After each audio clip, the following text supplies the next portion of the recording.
السلام علیکم ورحمۃ اللہ وبرکاتہ۔ ناظرین، امید کرتا ہوں سب خیریت حافظ کے ساتھ ہوگا۔ یہ انشاءاللہ عز و جل آج کی اس ویڈیو میں اردو کتاب سیرت مصطفیٰ صلی اللہ علیہ وسلم کا پارٹ نمبر 35 پڑھیں گے۔ آپ بھی اگر اسلامک پروڈکٹس میں اردو بیسک بکس، عربی بکس، پلاسٹک دانہ والی تسبیح اور اسلامک ڈیجیٹل تسبیح، اسلامک بروچز، عمانی کیپس، قرآن پاک، قاعدہ، عطر اور پرفیوم اور جانماز اور اسلامک حجاب، رومالی، دوپٹہ، یہ تمام چیزیں، نقاب وغیرہ ہمارے اس اسٹور پر آپ کو مل جائے۔ آپ بھی ہماری Instagram I D IAT store کو ضرور فالو کریں تاکہ آپ کو اپڈیٹ ملتے رہے، اور اسکرین پر دیے ہوئے نمبر پر بھی آپ واٹس ایپ پر آرڈر بک کر سکتے ہیں۔ آج ہم پڑھیں گے چند شریر کفار، یعنی کچھ ایسے جو ہے برے کردار، اخلاق والے، شرارت والے، ٹھیک ہے۔ دیکھیں، بسم اللہ الرحمن الرحیم۔ جو کفار مکہ حضور صلی اللہ علیہ وسلم کی دشمنی اور ایذا رسانی میں بہت زیادہ سرگرم تھے، ان میں سے چند شریروں کے نام یہ ہیں، یعنی بہت زیادہ حضور کو تکلیف دیا کرتے تھے۔ ان میں ابو لہب، ابو جہل، اسود بن عبد یغوث، حارث بن قیس بن عدی، ولید بن مغیرہ، امیہ بن خلف، ابی بن خلف، ابو قیس بن فاقہ، عاص بن وائل، نضر بن حارث، منبہ بن جاج، زہیر بن ابی امیہ، صائب بن سیف،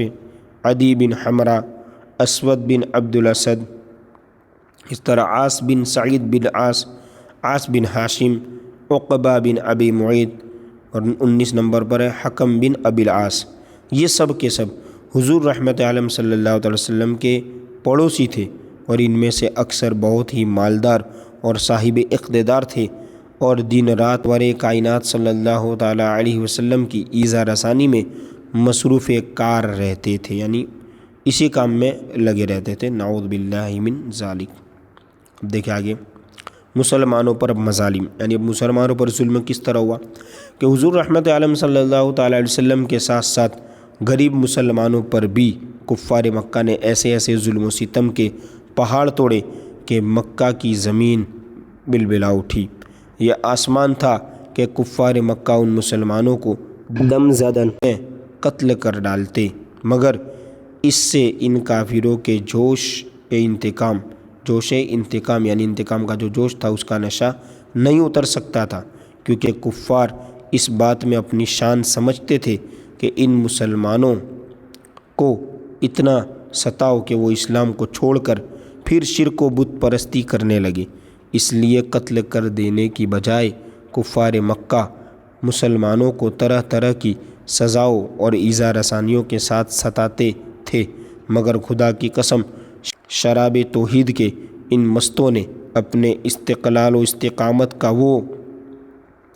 منظر پیش کر دیا کہ پہاڑوں کی چوٹیاں سر اٹھا اٹھا کر حیرت کے ساتھ ان بلا کشان اسلام کے جذبہ استقامت کا نظارہ کرتی رہی۔ سنگ دل، بے رحم اور درندہ صفت کافروں نے ان غریب و بے کس مسلمانوں پر جبر و اکراہ اور ظلم و ستم کا کوئی دقیقہ باقی نہیں چھوڑا، مگر ایک مسلمان کے پائے استقامت میں بھی ذرہ برابر تزلزل نہیں پیدا ہوا، اور ایک مسلمان کا بچہ بھی اسلام سے منہ پھیر کر کافر و مرتد نہیں ہوا۔ دیکھیں سبحان اللہ، کتنی بڑی بات ہے۔ دیکھیں اس میں بتا رہے ہیں کہ کفار مکہ نے ان غربا یعنی غریب مسلمین پر جو جفاکاری کے بے پناہ اندو ہناک مظالم ڈھائے، اور ایسے ایسے روح فرسا اور جاں سوز عذابوں میں مبتلا کیا گیا کہ ان مسلمانوں کی جگہ پہاڑ بھی ہوتا تو شاید ڈگمگانے لگتا۔ صحرائے عرب کی تیز دھوپ میں جبکہ وہاں کی ریت کے ذرات تنور کی طرح یعنی بھٹی کی طرح گرم ہو جائے، ان مسلمانوں کی پشت کو کوڑوں کی مار سے زخمی کر کے اس جلتی ہوئی ریت پر پیٹھ کے بل لیٹاتے اور سینوں پر اتنا بھاری پتھر رکھ دیتے کہ وہ کروٹ نہ بدل لے پائے۔ لوہے کو آگ میں گرم کر کے ان سے ان مسلمانوں کے جسموں کو داغتے یعنی اس پر لگاتے، پانی میں اس قدر ڈبکیاں دیتے کہ ان کا دم گھٹنے لگتا۔ چٹائیوں میں ان مسلمانوں کو لپیٹ کر ان کی ناکوں میں دھواں دیتے، جس سے سانس لینا مشکل ہو جاتا اور وہ کرب و بے چینی سے بدحواس ہو جاتے۔ حضرت خباب ارت رضی اللہ تعالیٰ عنہ یہ اس زمانے میں اسلام لائے جب حضور صلی اللہ تعالیٰ علیہ وسلم حضرت ارقم بن ابو الارقم رضی اللہ تعالیٰ عنہ کے گھر میں مقیم تھے اور صرف چند ہی آدمی مسلمان ہوئے تھے۔ قریش نے ان کو بے حد ستایا، یہاں تک کہ کوئلے کے انگاروں پر ان کو چت لٹایا اور ایک شخص ان کے سینے پر پاؤں رکھ کر کھڑا رہا، یہاں تک کہ ان کی پیٹھ کی چربی اور رطوبت سے کوئلے بجھ گئے۔ اللہ اکبر۔ برسوں کے بعد جب حضرت خباب رضی اللہ تعالیٰ عنہ نے یہ واقعہ حضرت امیر المؤمنین عمر رضی اللہ تعالیٰ عنہ کے سامنے بیان کیا تو اپنی پیٹھ کھول کر دکھائی، پوری پیٹھ پر سفید سفید داغ دھبے پڑے ہوئے تھے۔ اس عبرتناک منظر کو دیکھ کر حضرت عمر رضی اللہ تعالیٰ عنہ کا دل بھر آیا اور وہ رو پڑے۔